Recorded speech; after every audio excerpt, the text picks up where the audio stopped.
Welcome to the UFC 262 press conference, where this Saturday night, a new lightweight champion will be crowned in the main event right here in Houston, Texas. But first, a fantastic co-main event in the 155-pound division. First to the stage, one of the hottest lightweights in the world today, riding a 6-fight win streak into this H-Town showdown. Here is Beneil Dariush.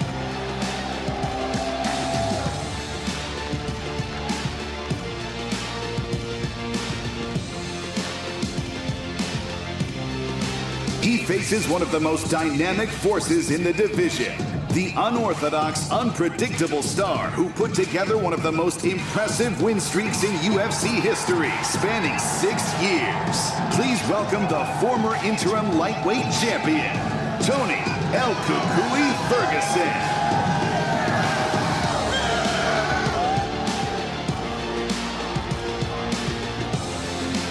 And in the main event, the vacant UFC lightweight championship will have a new title holder by night's end. Here is a man who burst onto the UFC scene in January with a jaw-dropping knockout of Dan Hooker, a champion in nearly every organization he competes in. This is Iron Michael Chandler.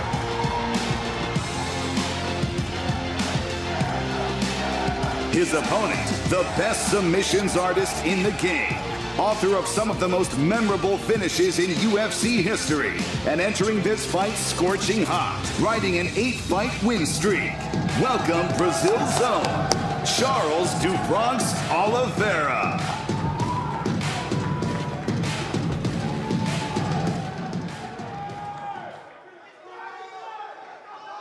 What's up, Houston? How are you guys? Thanks for coming out today. We appreciate it. It's good to be back. Thank you. What do you got, buddy? Start with you, Michael. I want to ask you, this is a crazy journey, right? Like 9 months ago, you're fighting for another organization. Now you're here for the UFC Undisputed title. So I just wonder what the feel is like. At this moment, does it still feel a little bit weird, or does it feel like this was my destiny all along? Man, it feels like, it feels like this is the way it was supposed to be scripted the entire time. A lot of ups, couple downs, but every road led me here, and honestly, as soon as I made the decision, as soon as that door just crept open a little bit, I said I was going to come in, I was going to kick the door down and showcase my skills and prove that what I have been saying over the last decade, that I believe I'm the best lightweight on the planet, and on Saturday night I get to prove that.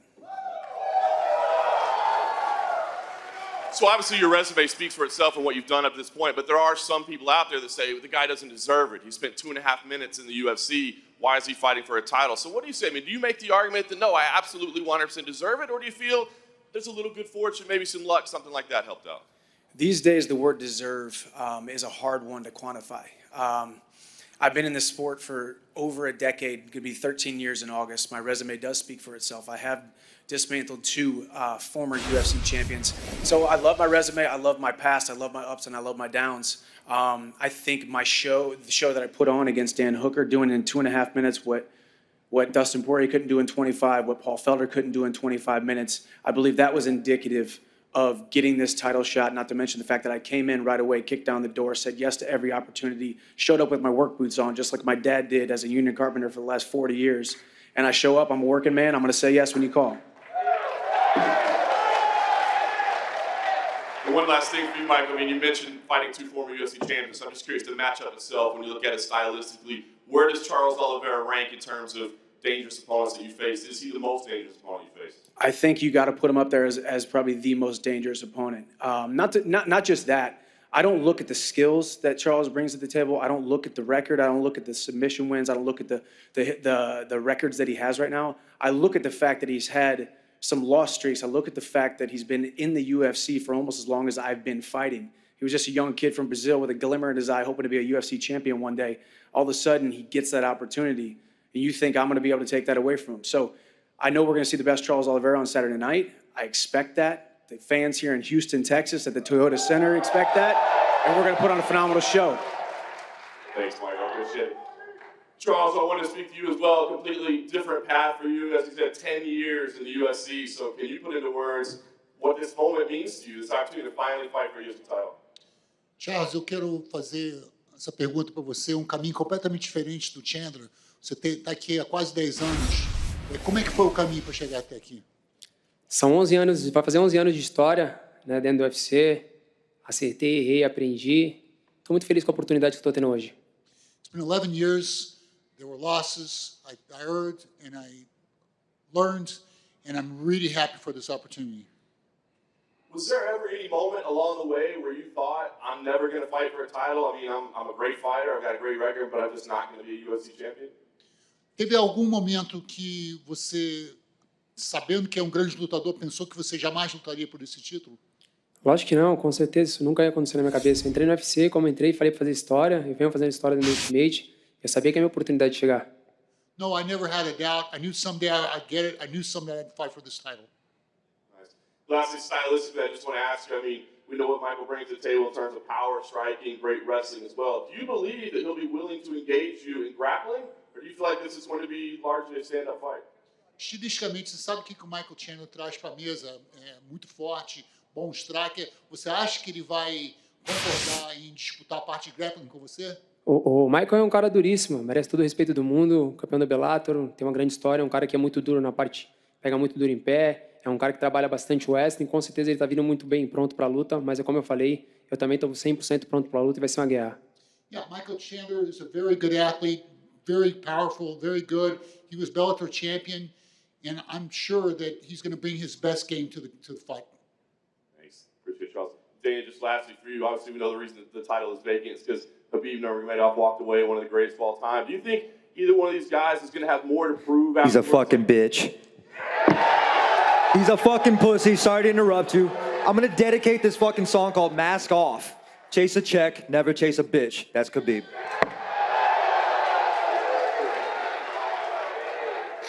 What was the question? Tony, you can interrupt anytime. No, do you think the winner here is going to have more to prove? Like, are people going to question their legitimacy as to whether they're the champion, or do you think on Saturday night one of these two guys will walk away and there'll be no doubt? Oh, the guy who wins on Saturday night is the champion. Habib left; he's not here, and you know, one of these guys will win, and one of these guys will start to defend the title. And just lastly, Dana, I'm curious. I mean, obviously, 4 incredible lightweights. Are you looking at the co-main event as a #1 contender fight? I don't ever do that. Listen, they're here too. This division is stacked. There's lots of good fights coming up in this division. We'll see how everything plays out on Saturday night.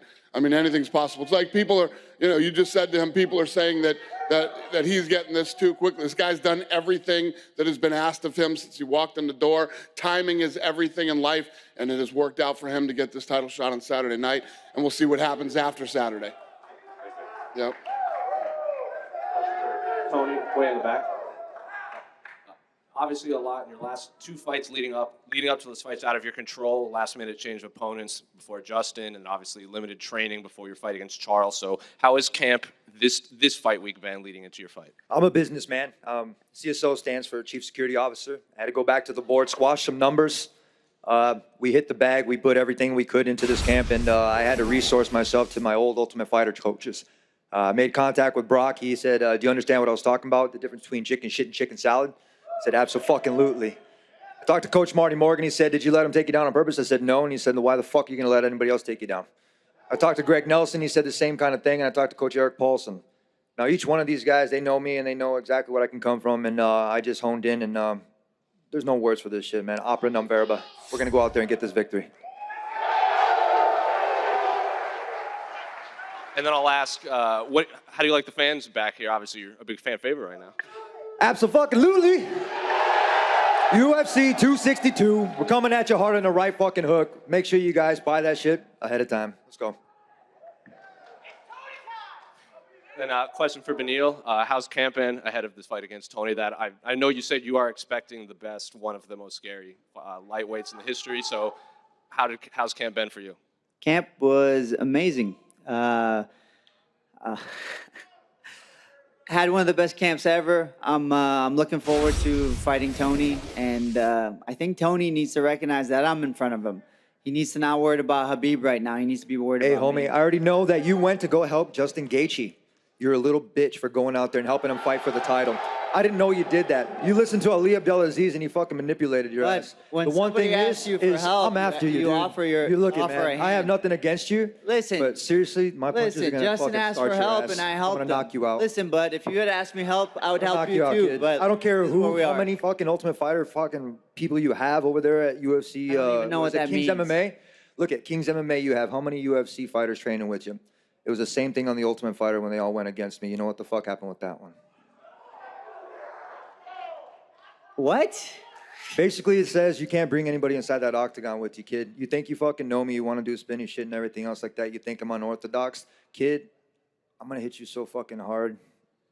That's it. I love it, Tony. I love it. I want to see it. I want to see every bit of it. I slam hope you, you bro. show up. I'm gonna fucking I hope you slam you. show up like you I'm say gonna you slam will. you. I'm gonna I'll slam be you. there, bud. I'll be there slam for you. everything. I'm going to slam you. I'm going to slam you. I'm going to slam you like I did my student. I broke his fucking rib. Well, that's a dick move, bud. Why would you do that to your own student? Because he made me do it.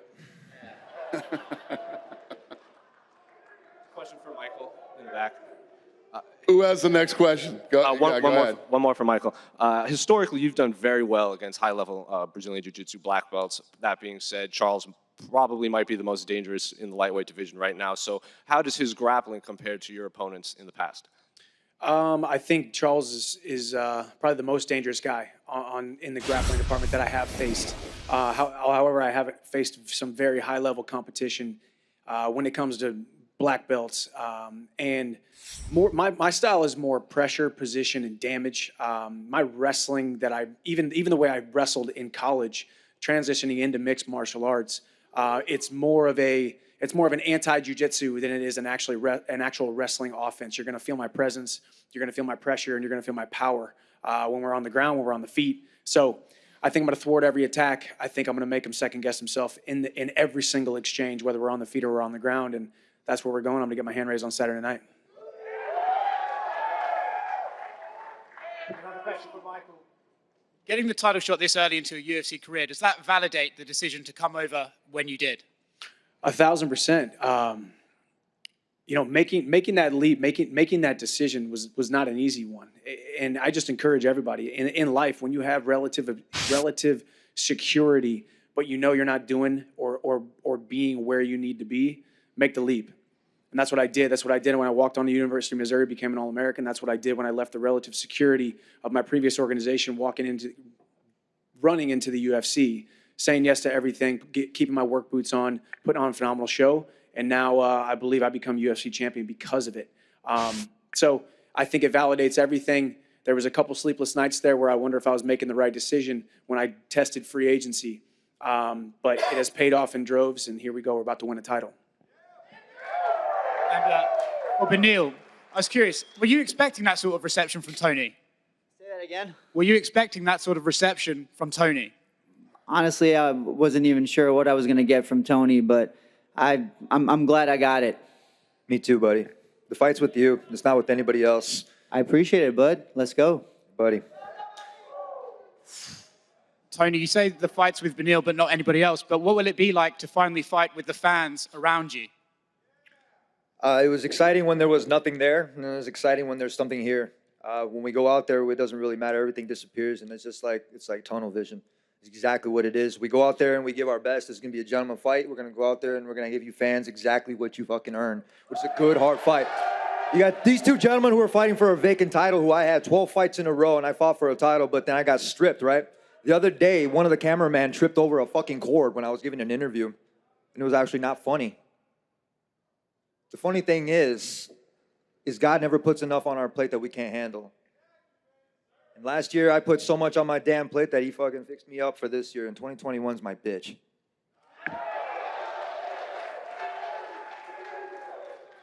Mark, go ahead. Over here for Mike Chandler.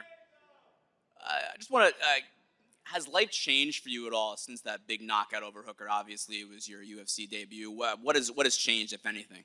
Couple of things on the surface level, a couple more followers, a couple more fans, a couple more pats on the back, a couple more affirmations thrown my way. But you got to keep the main thing, which is what I've done since I was 13 years old, dedicating myself to my craft. So life has changed in a lot of ways. There's a bigger spotlight, a bigger platform, a bigger opportunity. And now getting this title shot obviously things have changed since. So just blessed to be in this position. And I feel great about it. I feel like I'm just now scratching the surface. I feel like I got another couple years of having a blast right here in the UFC. Does any part of you make you regret, like, maybe not coming over to the UFC sooner? No, it's a great question because, 2 years ago, 4 years ago, and I told Dana this when we had that conversation. I said 2 years ago, 4 years ago, I wouldn't have been the man, the competitor, the champion that you deserve to have under your banner. I wouldn't have been that man. Now I am that man. Now I am that guy. And I think that performance at UFC 257 proved that. I think the way that I've handled everything thus far has proved that. And at this point, as I said, I feel like I'm still just scratching the surface. And I think timing is everything in life, and the doors stay closed for the right amount of time until they're ready to be opened. And that door opened at the exact right time and under the perfect circumstances. And you talk about this title shot. I'm just a beneficiary of some interesting circumstances with Khabib retiring, Poirier and Conor having their trilogy. So he could not handle or could not have scripted it any better. It's perfect. Thanks. You fucking dodged me too, Chandler. Hey, that's not true. You're a bitch. Hey. Every fucking person out here except for this guy right here that's sitting next to me. Hey, that's not true. I'm going to be real, man. Tony. The other side, those are the other losers. We're coming over here to this side's victory table. You could have fought me January 23rd, and I would have done the same thing to you. Hey, man, you fucking said no, man. I'm going to be real. You got this shit handed to you. You got Dana White privilege. Tony. Thanks, Dana. It's all love, baby. Goodness. Check this shit out. Dana was right. He said timing is everything. Like I said, it wasn't meant for me to have the title, man. I would have gave everybody a chance, right? Fucking awesome. No, absolutely fucking not. These guys are going to try to keep the title away from me as much as they can. I'm Mexican. It doesn't matter if you're colored up here or not. But I'm made with American parts, too, so let's fucking go. Do you have another question? Yeah, of course. Yeah. Charles, so many Brazilian fighters, especially the elite ones, a lot of them come to the United States. They do their training camps in the U.S. You stay in Brazil. You stay in Brazil for your whole training camp. Why is that? Why is that important to you? Charles, tantos lutadores brasileiros vêm para os Estados Unidos e treinam aqui, mas você escolheu ficar no Brasil e treinar lá. Por quê? Você tem que treinar onde se sente bem. Vários vieram para cá e se sentiram bem em ficar aqui. Eu já vim, mas eu me sinto bem treinando no Brasil com a minha família, perto da minha equipe. Cada um tem a sua escolha. Yeah, you need to train where you feel good. A lot of them Brazilians come here, they feel good. I've tried, I didn't feel good. I feel good near my family. I feel good in Brazil training with my team. Thanks, Charles. And for Tony, someone asked Beneil about the reception you've gotten in Houston. It seems like this is El Cucuy country. Are you surprised by the reception you've gotten here? No, I was off for a year and a half. I had an injury that was for my arm on an arm break. Year and a half set me back. When I came back here and I fought in Houston against Mike Rio, I finished him. I got lots of love here. I remember when Travis Brown, I think it was Travis Brown, he said, Dana, I know we're here for the performance bonus meeting, and he says, everything's bigger in Texas, Dana, right? Right, remember that? And he said, how about a bigger bonus? So I'm going to ask you, Dana, since we're here like last time, can we get a bigger bonus this time? If we go out there and get a fucking bigger fight? Can we get it? Can you dig it? Let's get it. Do you have another question? I do. One more. Go ahead. Guess that's a no. For Dana, I asked Mike Chandler if he had any regrets about maybe not coming to the UFC sooner. Do you kind of wish that you had Mike Chandler before now? I agree with him. I think that everything has worked out perfectly for him. No. Yes, if it would have been great, but it's all worked out great for him. It literally has been perfect for him since he's been here. And then just one more. Charles Oliveira has been in the UFC since 2010. He was really young when he started. Did you always knew he was capable of this elite level in the lightweight division? Well, the guy's been on a tear forever. Timing hasn't worked out as well for him as it has for Michael Chandler. But he finally got here and, always been a dangerous guy, has had some ups and downs in his career. But he's a talented dude, and here he is, finally getting his shot. Thanks, guys. Yep. Go ahead. Mike, will getting that belt on Saturday night be the validation of your career? We know you've been top 5, but it was like, yeah, he's not doing the UFC. So have you envisioned Dana putting that belt on you, and would that be the validation to let, I told you, MFers? Yeah. I mean, I've really kind of thought about that a lot because there has been a lot of swallowing of my pride, a lot of humbling myself, and a lot of interactions when I've been around my UFC friends over the years. But no, I think this isn't about proving those people wrong. This isn't a gotcha, proved you guys wrong, I told you so. This is about all my supporters, all the fans, all the people who have been by me and believed in me over all these years, even when I was outside this organization. So it's more for them and for my wife, my son, my family, the people that have been around me since day one. It's just validation for all of them. We did it, baby.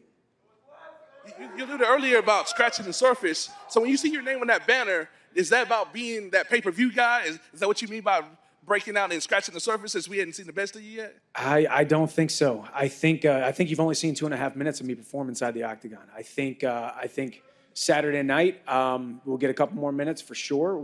There's no guarantees. We'll see. But yeah, I think I just love all this, man. I'm having a blast right now. I feel like maturity and preparation, everything came together at the exact right time, and I'm right where I need to be. And yes, I do believe I'm just scratching the surface. Next question is from Beneil. Do you think Tony is closer to the end of the career or the beginning of the career? Do you think Father Thomas tapped on his shoulder since we're starting to see stuff that we hadn't seen happen to him in his whole career happen more frequently? Well, I mean, he's 37, I believe, right? I'm fucking old. Yeah, I mean, Still beating the shit out of these youngsters. I'm What the not fuck that are you young gonna say? either, but obviously we're at the latter end of our careers. But That's you, brother. That's you. Thanks. That's bud. all quits on you, man. I Yeah. can see it in your face. Okay. That's fear Anyways, right there. No, that's fear. In my opinion, it's the latter end of his career, but it still could be the best part of his career. It just depends on him. I still haven't even hit my prime yet. And we know you're a quiet guy by nature. What do you think about the trash talking back and forth? Listen, I just don't understand the guy. He says, "Oh, it's because I'm Mexican." Bro, Canelo is Nobody one of said the that, highest dog. paid Had athletes nothing to do because with he's Mexican. You're getting And it's like, I frustrated. was born Getting here inside on, your a certain head. American living Look in at me, America. kid. Like, there's I'm no getting issue. inside your head. Like, quit making it I'm about getting race. inside your head, Quit trying to find Fear, something to motherfucker. complain about. Just show up Fear, and brother. fight. Fear. That's what you're gonna hear. The next one is to Tony. I know you're a Canelo fan. Did you like that performance last week? I didn't watch. I was too busy training. I didn't watch it. I was busy training. I was pushing a truck or fucking pulling something or like slamming something or doing something, losing weight or doing things that obviously, check this out. I don't take vacations. Look at Kobe said the same thing. He went to Goat Mountain. He fucking, this is off of something I listened to. And he went back to his resources and he was saying these times right now, he's like, if you're spending time on vacation, you're watching these things out there, you're not doing what you're supposed to do. I went out there the other day when UFC came to film me, right? Check this out. And I told him, I was like, check this out. Film my gloves right there. You get some B-film, B-reel right there. And right there, I had 225 on the rack, right? I had 225 on a deadlift bar, and I started hitting traps. And I told them straight up, I was like, hey, they're like, why don't you tell us that you're going to do this? I said, I'll get 1,000 before the day's done. So I had 225 on a trap bar. Took me about 4 hours. Would it be safe to say that this is El Kukui 2.0? I wouldn't say it's El Kukui 2.0. I would say in the last couple of years, walked around in a drunk and stupid for everybody to kind of like assume that that's how it was. And then what I did was I took an Olympic mentality and I took away all the variables, right? Even before when I went for the UFC and the Ultimate Fighter, when I had to fill out all the questionnaires and the shit. I took away all the variables and I went back to the drawing board where before everybody knew me. And it's an Olympic mentality and you guys will see it on Saturday, UFC 262. Next one for Dana. Does the winner of Conor and Poirier get the winner of Saturday night? I answered that question a minute ago. I said, I don't know. We'll see how all these fights play out. What's your gut tell you? Huh? What's your gut tell you? He's hungry. We'll see. We'll see. I don't really do that anymore. I don't say, oh, this is going to happen to that. So let's see how these fights play out, and we'll go from there. And of course, y'all let the live gate and all that good stuff, and then Canelo and them did what they did last week. How do y'all top what y'all did in Jacksonville and put it all together and raise another level, UFC style? What's the question? How do y'all raise the level, like get more people in and do a crazy mega event that y'all haven't done before pre-COVID to do after COVID, like Canelo did with the 75,000 last week? We're doing fights every weekend. We do fights literally every weekend. Question in Portuguese for Charles Oliveira. Charles, desde a derrota para o Paul Felder, foram 8 vitórias seguidas, vários bônus de performance da noite, agora a chance é o cinturão. O que aquela derrota te ensinou? Tem um Charles novo desde aquela luta? So Charles, ever since your loss to Paul Felder, it's been 8 straight wins, multiple bonuses. What did you bring from that loss? Is that what brought you here now? A luta é assim, você tem que aprender. Eu aprendi com a derrota. Eu evoluí, eu procurei treino, eu procurei evoluir. Eu queria lutar com esses campeões, com esses caras que são os primeiros da fila. E graças a Deus aconteceu. Estou muito feliz. Yeah, fighting's like that. You learn from your losses. I learned from that. I learned that I need to be better if I want to be here amongst these guys. Fighting and life is like that. Como você disse, são 14 finalizações, 16 bônus de performance da noite. Esse ano você completa 11 anos no UFC. O que essa chance ao cinturão representa para você? O que esse título representa, agora que você está tão pertinho, né, de finalmente conquistar? Olha, é um legado, né? There are 14 finishes by submission, 16 bonuses. What does this chance for this title mean to you? Olha, é um legado, né? A gente tem que deixar um legado. Minha primeira entrevista no UFC, eu lembro que eu falei que eu queria fazer história, eu venho fazendo história. Maior finalizador, sou o segundo recordista de bônus e eu quero aumentar meu legado. Eu quero mostrar para todo mundo que eu posso lutar com esses grandes campeões, com esses grandes nomes que tem dentro do UFC. Quero fazer história. Yeah, it's about legacy. I have the most submissions. I'm the second most bonuses. I want to prove that I can hang with these guys. It's about my legacy. That's what I want to prove here. Schmo. Question for Charles Oliveira. You fought a lot of killers. When you found out you'd be getting the title shot and you found out it was against Michael Chandler, what was your first reaction? Charles, você já lutou com vários matadores. Quando você descobriu que você ia lutar contra o Michael Chandler pelo título, qual foi o seu pensamento? Cara, de verdade, eu tô aqui para me testar. Foi isso que eu falei, eu tô aqui para me testar. Michael Chandler é um cara duríssimo, merece todo o respeito do mundo. Teve a oportunidade dele de lutar pelo título e eu também. Eu tô feliz com isso. Vai ser um grande show, eu tô pronto para isso. I'm here to test myself. Michael Chandler is a very tough guy. He's beat a lot of tough guys. So this is a test. I'm very, very happy. Mr. Michael Chandler, after you got the victory in your UFC debut, you did a Zoom call with the Nature Boy, Ric Flair. Ric Flair said he'd be walking out with you at your next fight, title shot. Is the Nature Boy, Ric Flair, walking out with you? Hey, it remains to be seen. I'm not gonna give away any secrets, but yeah, Ric Flair has become a friend of mine. That's right. So he's a legend. So it will happen sometime in the future. Last question for Dana. What are the chances in the next 6 months the UFC will go international again for a pay-per-view fight? I don't know. It's going to depend on how this whole thing plays out. Obviously, we're doing Houston, then we go to Arizona, then we go to Vegas. I don't know anything beyond that. Hopefully it opens up, and hopefully we're going international again and all over the rest of the country, but I have no idea right now. This will be the last question right here. What do you got, buddy? I'm going to ask in Portuguese for Charles. Charles, você acabou de responder a importância desse cinturão para você, e eu gostaria que você me dissesse qual a importância desse cinturão para o MMA do Brasil. Charles, you've already answered us that how important it is for you to win this title. I'd like to know, what do you think, how important do you think it is for Brazil, for the fighters in Brazil? É como eu falei agora, né? Eu quero fazer história, eu quero que meu nome, né, entre no Brasil como os grandes campeões foram, né? Anderson Silva, José Aldo, entre outros. Eu quero que meu nome também esteja lá, né? Como um grande campeão, do jeito que eu sou, humilde, respeitador, lutando com esses grandes nomes que estão aqui hoje. It's about history. You know, I want to be like all the other great champions from Brazil, like Anderson, like José Aldo, with my humility, with my attitude. It's about history. Cinturão em jogo, os pay-per-view, o retorno do público, muita coisa em jogo para você, né, nessa noite de sábado. Como foi para você lidar com toda essa mudança durante a semana? O que mudou? Muita pressão, muita entrevista? The belt, the title, pay-per-view, second fight with the public after the pandemic. What does this all mean to you? How much did it influence you during this week?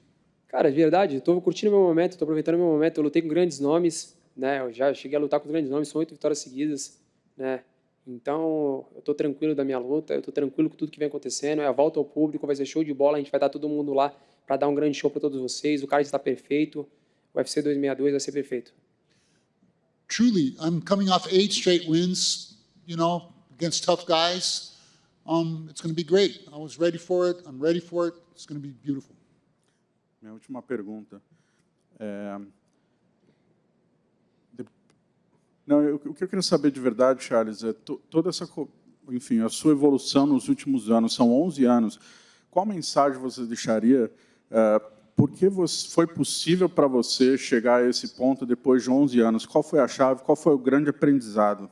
Primeiro, fé. After 11 years with all this evolution, what was the key to get you here? How did you surpass all these difficulties? Primeiro, fé. Você acreditar em Deus. Depois, a minha filha, a minha família, a todos os fãs que acreditam em mim, a todas as lutas que eu fiz, ao meu time. Né? Sou muito grato ao meu time, essas pessoas que estão na minha frente. Eu tenho orgulho de representar o Macaco de Team, futebol que digo Lima, né? E está crescendo cada vez mais. It's about faith. First of all, in God. It's about my family, about my team, about the people in front of me, about the fans. That's what motivates me. We're going to pull this stuff out of here and square these guys off for some photo ops. Thank you, Houston. We appreciate you.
Thank you, boys.